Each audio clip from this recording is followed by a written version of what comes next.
Hey everyone, and welcome to Almost Cancelled. I am Peter, that is Connor, and we are going to talk about Lovecraft Country, Season 1, Episode 4. It's called A History of Violence. So, full spoilers for the episode, as always. I think the first thing I want to say about this episode, it's something I want to say about the show as a whole at this point, is just how much it's jumping from genre to genre per episode. Yeah, I didn't expect this to go as far in the direction of what it ended up being as it did. Yeah, this went full sort of Indiana Jones, and maybe even actually lean it even more specifically towards the Goonies. There was a lot of Goonies vibes I was getting from a lot of this. Down to really go to the end. It wasn't exactly a ship, but it felt like it kind of was a ship actually. But like then the Goonies, they end up in a pirate ship at the end after they've been through all these like caverns with traps and all that, and so. It wouldn't be surprising me if Goonies specifically is referencing something earlier with that sort of stuff. Oh, it definitely is. I mean, that was inspired by a lot of old-fashioned serials, but I can only compare it to what I've seen. So Goonies is closest, I think. But obviously, there's a lot of Indiana Jones in here. There's sort of some of the Mummy, but even that's like the Mummy's inspired by Indiana Jones, which is inspired by serials. Take your adventure movie franchise of choice. Yes. So yeah, it kind of becomes that. They're looking for these pages. The pages that were brought up from Christina at the end of the last episode. They want to get an upper hand, and basically Tick thinks that he can maybe, read them and maybe even cast some spells to protect them, because he explains to Letty about because it's actually Christina who tells Letty that Tick tried to kill her, and then Letty amusingly, because you're thinking, because she storms out of the library. In fact, one of my favourite little jokey gags of this was the little kid who kept getting really upset at them for, like, it was the time, because him going shh. What was amusing? It was when the second time they were loud, where the kid just threw his book down, like, it just threw his book down and walked away like an old man. It was funny as well. Then when there was a third time of it, because you'd think that was it. You thought that was the payoff for it all, and then nope, it's still there. Yeah, it was funny, but Letty's like, what happened? Did you get your cold feet? Why isn't she dead? He's like, well, no, there was like he explains the power that he couldn't do it. She's got some sort of spell. Even speculates that maybe she intentionally kind of used the whole thing to kill her father, and this was like, it was all like a ruse on her part, which honestly, given that she does seem to be the main villain of the season, does kind of seem to make sense. It seems very plausible.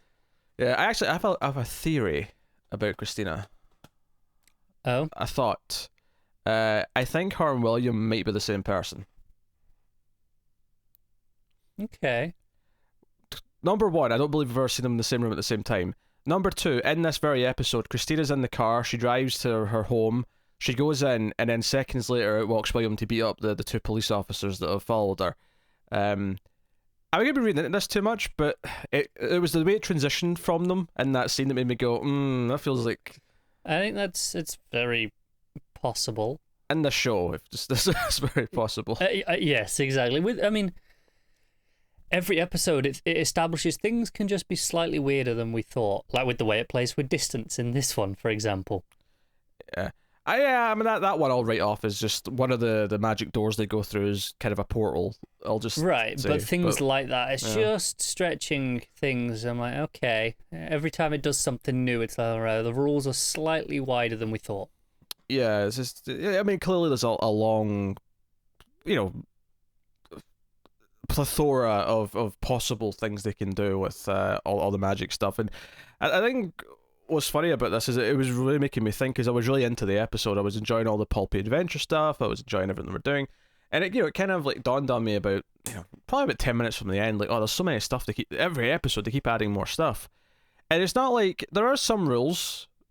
which I obviously love when it comes to supernatural stuff, but they are adding a lot of stuff every episode, a lot more ideas, and I'm not having a problem with it. And it kind of just boils down to, why am I not having a problem with it? Well, because when I care about the characters who are in the story, a lot of those other things that sometimes annoy me don't seem to really matter that much.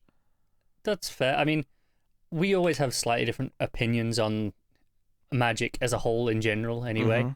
Mm-hmm. For me, the expansion is never a problem. Even if there's character problems, I'm not enjoying the characters as much. I don't get hung up on the expansion of what can be done until it contradicts, until they like break a rule that was beyond a very intentional storytelling, like, oh, we broke this rule now for this reason. When they just kind of frivolously break rules that they'd already established, that is unforgivable. But expanding new things, as long as it's not a giant leap in one go, I don't have a problem with it. And nothing here has. It's always been new things, but it's always been, okay, well, we know they can do this, and then learning that this is possible. It's not that much of a stretch to that thing. I think tone's also a big thing. I think this having somehow nailing this pulpy tone that allows for everything to feel like it fits in the world is another big thing for me. Quite often, the reason why I don't like magic in a lot of things is because they'll introduce something magical and I'll go, no, this doesn't fit for me. It doesn't fit in this world that you've established, or often it'll stick out to me.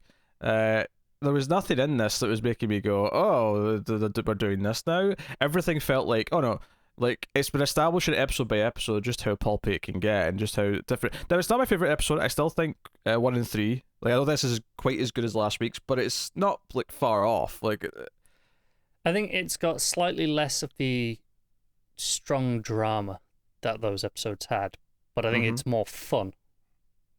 Sure. We have the adventure. We have them going to this museum in Boston because the vault might be under there, and we get, and when you realize it's going to feel Indiana Jones, it's when the moonlight hits the thing, and then the beam of light like points where the trap, like the trigger is for the trap door, and it's like, okay, we're just going full on adventure stuff now, and all that stuff was super fun. The big long plank that ended up being magical because it started disintegrating like from the back. Yeah, at first I didn't think it was magical. I thought it was like termites or something.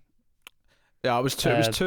But then it was like the fact that it wasn't falling. I was like, okay, this is magical. Yeah. Yeah.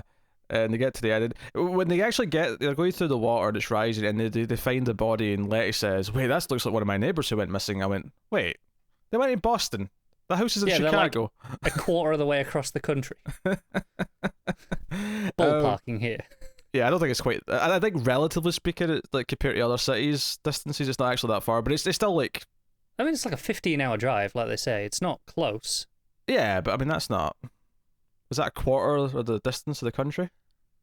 I don't know. I don't know how long it takes to drive across. Probably longer than that, admittedly. I don't know. I think so. I think it takes like several days to. Probably, but I mean, direct line. Who knows? The point is they're walking in caves, and we know it's only been a couple of hours because they talk a few times about how much time they have. At first, because of how long they've got until the guard who let them in can be there to let them out, and then later on because the water level's rising because of the tide, and like how long we've got until we drown. Yeah. So we know it's not actually been that long, relatively speaking, and yet they're somehow under the house, and it's one of those things where they don't really address it too much themselves. It's addressed more in another scene with Diana where she says, "How did they get back home without the car? Like, what's going on?" Because that was some of the fun stuff early on. Is that Hippolyta? Let's say that right. Hippolyta. Because I want to say Hippolyta. I want to say Hippolyta because that's how we've always said it for the comic book character. But her and Diana end up coming because it's a fun museum trip. We'll come along. And all the tension with Montrose and like them bickering and Letty being like, oh, I need to sit in a car with you two like this for hours, all that super enjoyable. I think we're just at a point now where the characters are so likable that all of their disputes with each other. Now, Montrose sticks out because he actually has some mystery to him, where there's actually kind of a darker side, seemingly, where he's withholding information. He burned the book at the start of the episode that had a lot of the answers in it. Yeah, I mean, there's a lot of mystery with his character right now.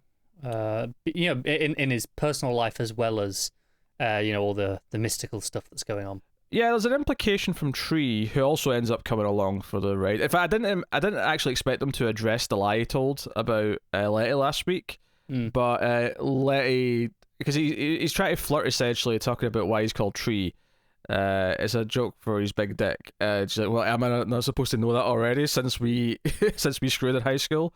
And he's like, oh dear. Yeah, it was like, I was hoping that wouldn't get back to you. Yeah, but he seems to think or tries to imply that Montrose might be having a relationship with the bartender. I don't even think we mentioned this too much when we talked about the first episode because it was such a relatively separate thing from everything else going on, but the bartender was out back with another man. So he's implying that Montrose might have a homosexual relationship with someone, which I mean, it's kind of a weird thing to explore because it's kind of interesting to see how our characters in this react to that, given the time period when, obviously, watching it through a modern lens, we are hoping that they don't have a big problem with it. But it would be understandable if at least some of the characters do. Yeah, so that'll be an interesting thing to tackle. Because obviously Tick is the one being told about this, and he doesn't take it that well immediately. Yeah, because he thinks he's implying it about him. And he says, "I'm no sissy," which, right away, that's sort of language that we would use today. Well, civilized people wouldn't anyway. So, that's an interesting thing that they might address. Yeah, and then he does give his dad a look, like when he's talking to the security guard. Yeah, he's like, "And how do you know him?" And it's like not quite interrogation, but it's harsh questioning. Yeah, I mean, it's dropped relatively quickly once stuff gets going. Like, it's not not like, the only thing he's thinking about all episode, but just in the moment where he's just been told this potential information, he's then has another look and he's like, oh, I could maybe see it. Yeah, I particularly enjoyed when they're trying to convince Letty to go first on the plank, and they're tying the rope around, and she's like, is this rope safe? And Montrose tells this story about his great-grandfather who was a slave who never got whooped because he tied the horses that he was supposed to keep in their place so well that it never happened. He never had a mark in his back. And it's when she's already far enough away that she can't hear them where Tick's like, hey, none of our family were slaves. Like, she's out there, isn't she? It's just this made-up story he told her to motivate her. Yeah. Because that was this thing where I think Montrose so far, before this episode, has not been that likeable, right? He's been a very separate character and very contrasting to George. And this episode, I think, as the episode was going on, there was little moments like that, and then there's a big moment at the end where he kind of basically says he's proud of Tick, says his mum would be proud of him. Yeah. And it's like, oh, he's actually starting to feel a bit more like human, and he's a bit more likeable, a bit more empathetic, and it is, so yeah. on. And obviously, right after that, he does the big dark thing at the end, so then we question him again. But yeah, but it's interesting, and go back to the the idea that maybe he is gay, and he's been keeping this a secret for a long time. Maybe that goes back into the idea of maybe George knew, because he talks about how he obviously had some relationship with with Tick's mother as well. Mm-hmm. And maybe it was a sort of thing where they all kind of knew, but the three of them. Maybe. Yeah. It kind of plays into well, it's possible. Yeah, no, it's some interesting stuff they're prodding at, and once again they bring up. I think Tick mentions that he could trust the people he was with, these fellow soldiers, when he was over and fighting in Korea, and I think we didn't mention actually because there was so much to talk about last week. We didn't even mention the. There's a moment last week where he talks about how these techniques of turning the heat up and the noise, it's the same techniques we used in Korea, and he's like, for what? And he never answers her, but it's again hinting at that, what did he do over there that he's maybe not quite proud of? What was going on that he was that he was party to, that he is dealing with the guilt of, and he is dealing with kind of the moral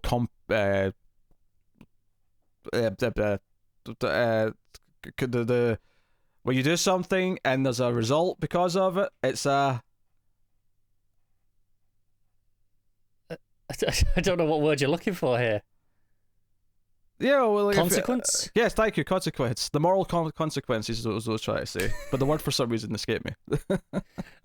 I was like, wasn't quite the best description either that I would have gone with. I'll let you off in the heat of the moment.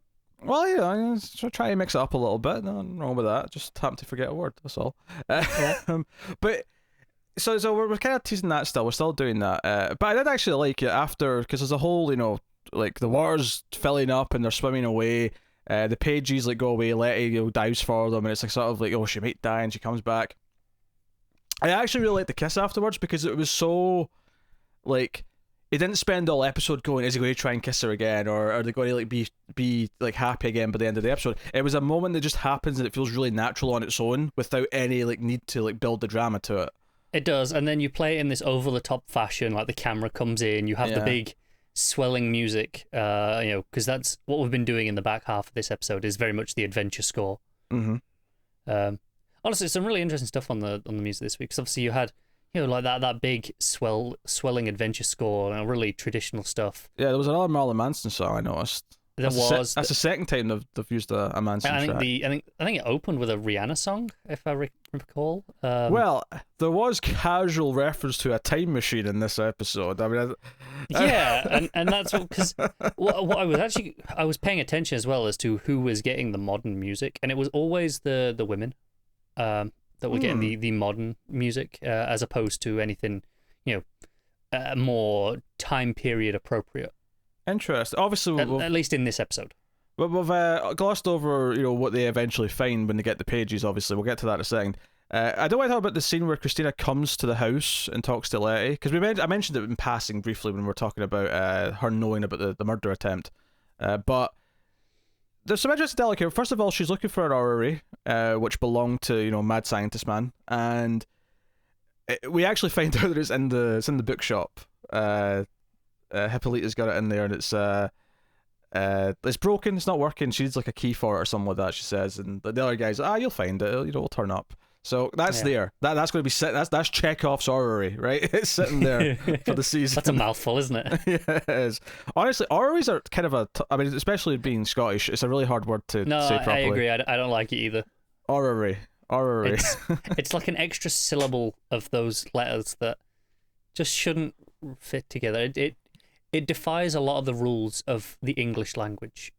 Yeah, there's some good character stuff here, though, because she kind of, Christina kind of says it's not all about Tick. He's not the center of this. Don't make it just about him, and it kind of ties into her also trying to break out of the misogynistic. I mean, admittedly, she did it in a very extreme way by seemingly setting up her father for this big, glorious death, but it kind of putting that seed in Letty's head, which she does kind of like. It forms into something later where she gets mad at Tick for because when they find the elevator, Tick's like, okay, you guys go up in the elevator, I'll go and finish the journey, and she's like, no, it's not all about you. Like, I died already. He got kidnapped. Like, we're all in this. We're all like invested in what's going on here. We're all really concerned about it. I love how it's so insistent on telling us, no, we all matter. And then it will go out of its way to nope, Tick is the only one who can do this, multiple times, and minutes away from these beats. And I don't think that's unintentional. I feel like that's building to whatever thematic point it may be making later in the season. Yeah, that wasn't a criticism. It was so obvious. Yeah, I mean, that's a bloodline thing. It says magic blood because there's a severed arm just dangling in the arm keyhole at this door that they get to. Yeah, and then you've got some language understanding that happens just because. Oh yes, he just understands things. Yeah, again, probably because of his bloodline. When they find the siren, I guess I'm going to. It's a good name as any for right now. Yeah. Yeah, very. It was basically it was just like a skeleton on the, sitting at the desk, and then it kind of forms and materializes into a person, who. I mean, Tick was saying she. I don't know if that's actually the right term in this case. Yeah, I don't know. When they're talking, they mention they're being man and woman, two spirits in one body. And we see the nudity, so we do see the visual of that. Yes, on screen. Which I did notice, because the subtitle said it was Arawak, I think was the language, and I was like, I don't know what that is. So I looked it up, and it was the indigenous people of the Caribbean. Oh, which interesting. Ties in because that was where Braithwaite's first expedition was. I think it was 3 years before he started the cult. They've done their research with the mythology. That's interesting. So it's okay, so he brought them back from that expedition. Yeah. Yahima is the name of the character, and Yahima, we hear, was helping Titus with the translations and with building the spells, but once realized what type of person he is, and he was evil and was using it for all these bad things, decided to stop helping him, and Titus killed the family and all the family members, and dark stuff. He did what evil cult leaders do. Yeah.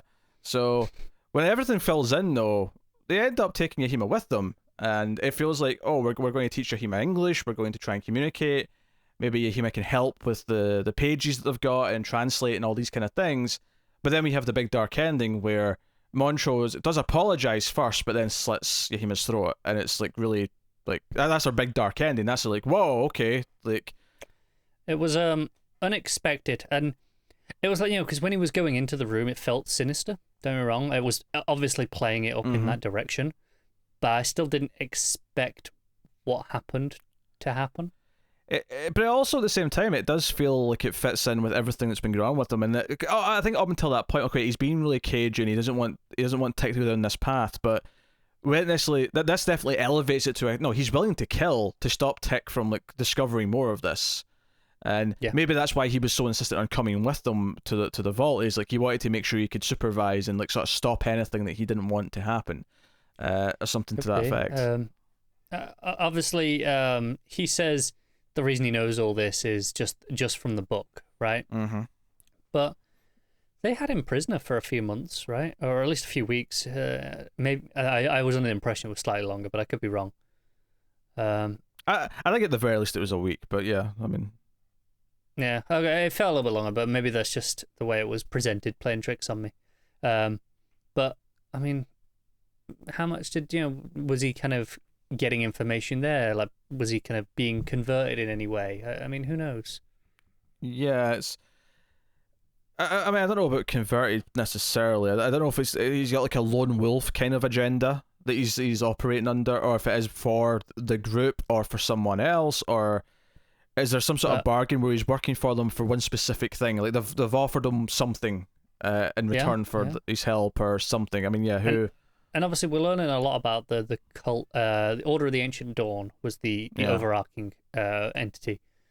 Obviously, he mentions there's I think 35 chapters. He says the other 34. So I'm gonna say 35. He tries to fake it afterwards. He's like, oh, I'm just loosely guessing, because they say, how do you know it's exactly 34 more? He's like, well, I don't. But that's the point. Right, yeah, all right. About that, something in that range.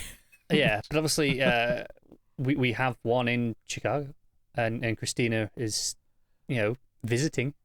Yeah, no, because she goes to the police captain, the police taker. This is obviously before the William beat up scene, but basically says she has a claim to the time machine, and the captain's like, nah, like, maybe I've not been initiated properly yet, but you definitely are, and goes full misogyny, drops a C-bomb on her, and it's interesting building this mythology out, and then the William side of this, which it ties into, because Ruby actually gets a couple of scenes on her own where we see her go to she's going to apply for that job in the department store we've heard her talk about. I don't even know if you've mentioned this too much on the reviews, but she's mentioned it a couple of times sort of briefly. It's just kind of been a thing that she's been going for, but it hasn't felt like a major beat to really discuss until now. But she goes and she's all kind of like confident. She's walking in, chin held high and going to go for it, and then she sees another black woman's already working there, and it's kind of this blow that someone else got this job, and it kind of makes sense in the scene as well, but she kind of goes into it a bit more when she's talking, because William then shows up at the bar, and although I did laugh when Ruby's like, she's playing like a really sad, sort of like an angry sad song on the guitar, and afterwards there's like one person just sort of claps, and she's like, well, F you too, to the crowd. Very Ruby. But she's over at the bar, and William comes over and starts talking to her, buys her drink, and when we cut back, she's kind of explaining the idea that like there's never going to be two black women working at this department store. Like they've filled the slot. The quota. Yeah, and she talks about it being a rat race to the finish line, and that's kind of what it's like with white focused areas or jobs like that. And but William, I don't know, flirting is the right word, but he gets her drunk at the very least, and it leads to them having sex passionately on the stairs, presumably at his place. Notably, Ruby never quite questions the burned in symbol on his chest. As far as she's concerned, white guys are weird. I don't know. What do you want me to say? I don't know. I don't know. She's very drunk at this point. She is.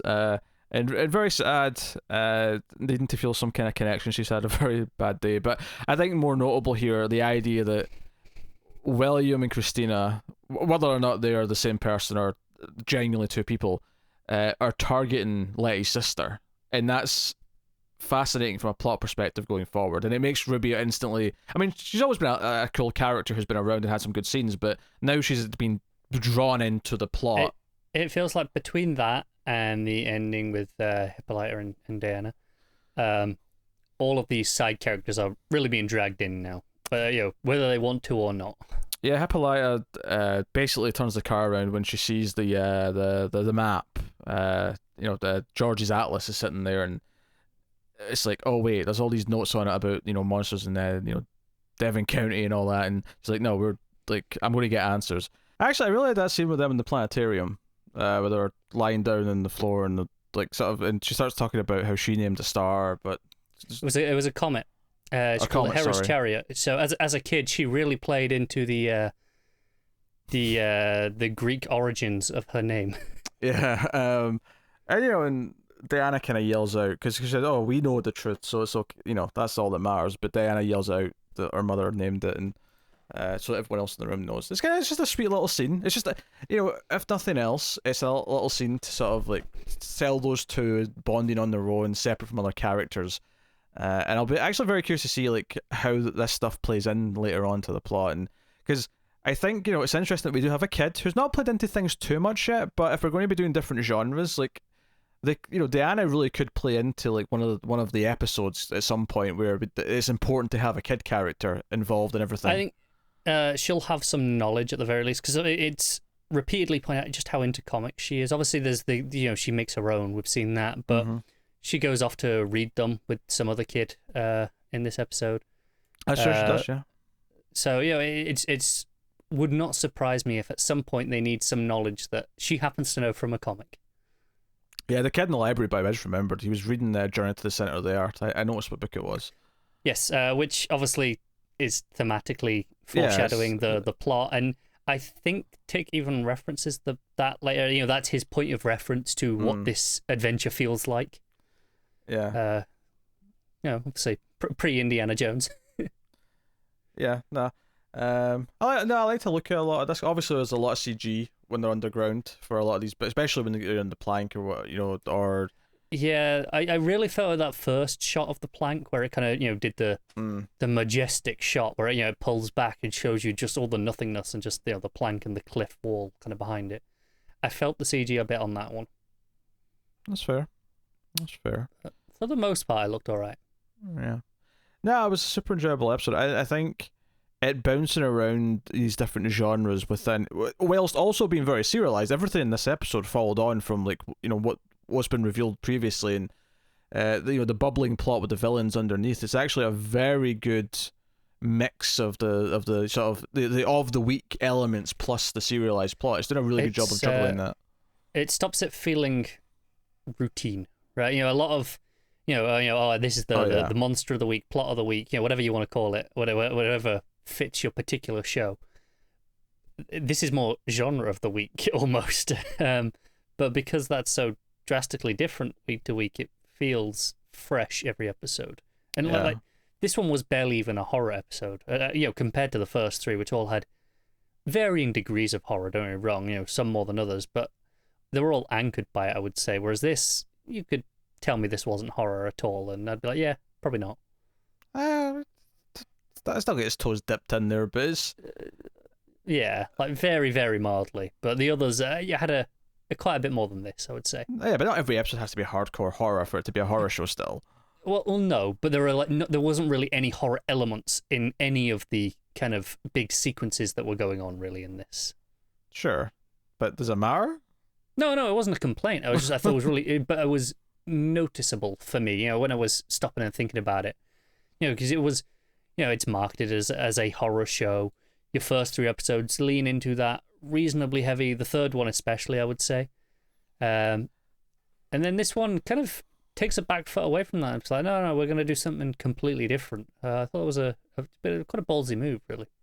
I mean, they've all been completely different. It just so happens that the subgenre in this one isn't as horror focused as the other ones are. So, I expect the next one's going to again feel very different, and I'm very curious to see how they react to the death of Yahima.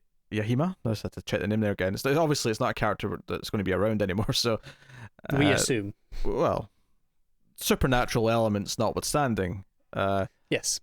We wouldn't expect to be seeing Yahima around too much, but very, very interesting. Again, that ending I think plays as dark as it does because it's just after the first genuine moment of him being nice to Tick, and Tick does respond to it. He kind of reacts to it, and he just says good night. But the way he sort of looks, the acting, the performance here, which has been great throughout the whole show. This episode didn't necessarily give them as many moments to show the chops, as it were, because there was a lot more action rather than the drama, unlike the last couple. but this is the one moment where it was his chance to kind of like, sell some emotion, but do it in a way that was, had a bit of nuance to it, a bit of a deft touch. And I thought it was really effective. So that's what I think what makes the murder at the end. It's not just that he's betraying them, and it's not just that he's doing something dark. It's that it's right after the show's kind of almost tricked us into liking him a little bit, and making us care about him, as though he's actually kind of a father. And I think that it's not even just that Tick's response to it. I think the acting from Williams, from Montrose, his reaction to seeing Tick's reaction, where he kind of like, he can tell what he just did meant something to his son, so he feels proud that he's done something nice for him for once. It makes you, I think, like him even more than just the act itself. Yeah, and I think it's interesting to me, it's not even that he's necessarily a likable character, Montrose, even after this. It's not like, oh, I like him now, because he's been such a, conflicting character. But I think it's more, it makes him more well-rounded by the end of this episode than he ever was before now. He's more layered.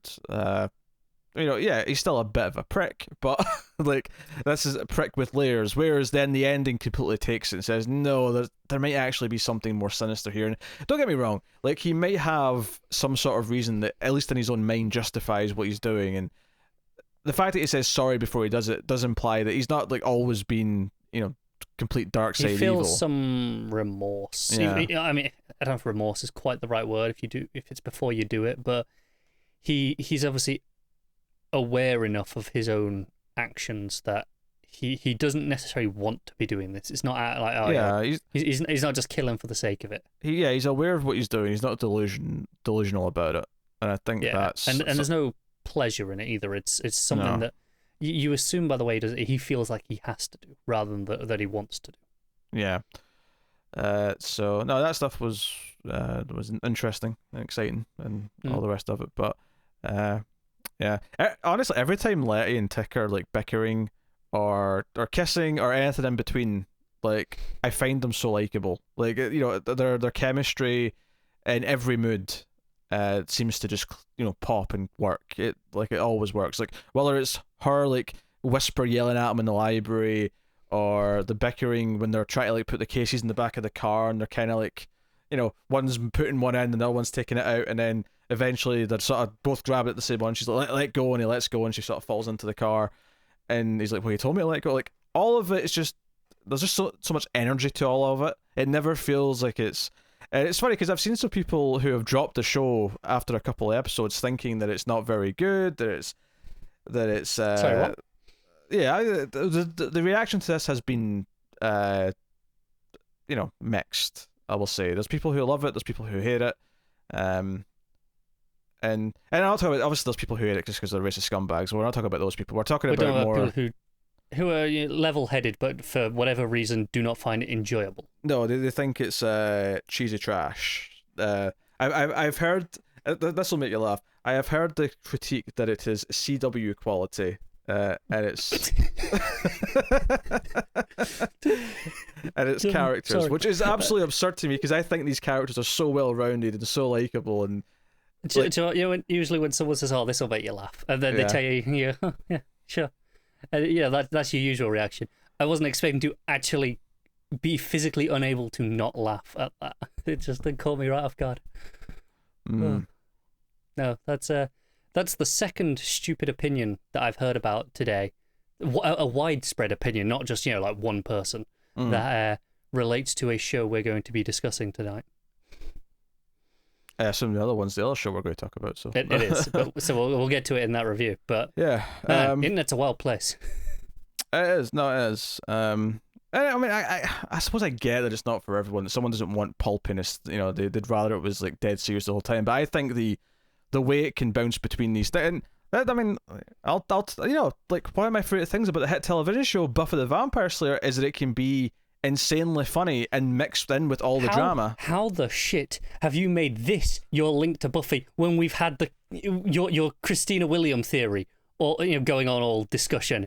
And you didn't do a reference through that, and this is where you bring it in. Because I referenced the Glory Ben thing recently on something else. And this bloody show, like 2 episodes ago. Was it this show? What? It was the forgetting. Yeah, in the first episode, or the second episode, when they were forgetting. Yeah. Okay. And then you mentioned how they were fans of Buffy, or one of the writers was on the This is yeah, exactly. Glory Ben. They're doing Glory Ben. Spoilers for Buffy, I guess. That's a minor spoiler in the grand scheme of things. You'll forget by the time you get to season 5. That's true. But it's Glory Ben. From the first time you brought it up, I was just waiting. I was waiting for you to go, just like in the hit television, and you never did it. I was like, this is remarkable restraint. Because I feel like these characters both know what's going on, whereas, well, actually, they both knew it, but like Ben was just this neutral character in comparison, whereas William's clearly up to the shady shit and is also doing stuff. I get where you're going. But I thought you had some sort of remarkable restraint all of a sudden. No. Oh no, not at all, not at all. I will take my cheap Buffy pops wherever I feel like taking them. Thank you very much. Oh, I bet you will. But there you go. That's episode 4 of Lovecraft Country. And quite frankly, one of the best new shows of the year. I think this has a really good chance of ranking highly when we get to our top 10 shows of the year, when we do that early next year. So, I mean, there's a couple of months left yet for things to surprise us. But, I mean, right now, as where we are in the year, and who knows how much else we've actually got to come, given the world. Yeah. Yeah, I suspect it'll be very much on the list, at least. Oh, definitely. Definitely. It's just a question of how high. Yeah. So, I mean, unless it all, goes to shit in the back half of the season. But at least right now, yeah, things are looking pretty strong. CW level. And everything, what's that? Just laughing at people thinking it's CW level. And everything that it's, it casually brought up in like episodes 2 and 3 that felt like really minor points, like, are continuing, and everything feels like it's had a purpose now in hindsight so far, and obviously that's going to continue going forward. So, yeah, cool stuff. So yeah, let us know what you thought of episode 4 of Lovecraft Country in the comments below. You can like and subscribe, all that stuff. Like, it's super important on YouTube, but it helps us find more people, more audience members, so please do. It's a nice, easy and free way to support everything we do.